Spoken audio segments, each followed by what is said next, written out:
What do you mean by the word Jew? And how do you talk about what happens in the Holy Land?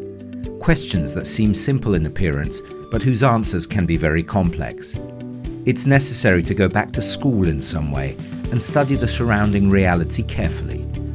That's what the Union of Religious of the Holy Land is doing, engaged in a training course on the articulated Christian, Jewish and Muslim local world. This is particularly difficult in a situation in which there is a lot of emotions, a lot of suffering, a lot of identifying and feeling solidarity with one side against the other side.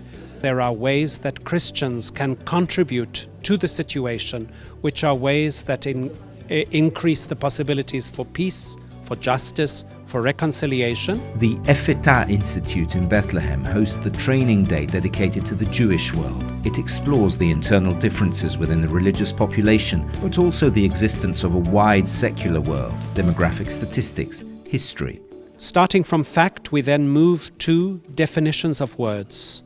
And this is hopefully also an attempt to discover how some of the ways we might use those words are attached to stereotypical thinking, negative thinking, racist thinking, based upon wrong facts, fears. Les sœurs sont très intéressées en ce thème-là parce qu'on ne connaît pas beaucoup.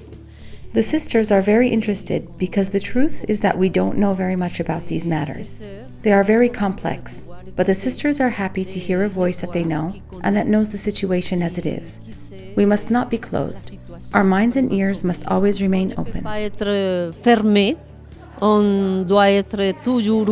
From theory to practice, religious women and men are in fact among those who, daily, live in closer contact with the population of the Holy Land.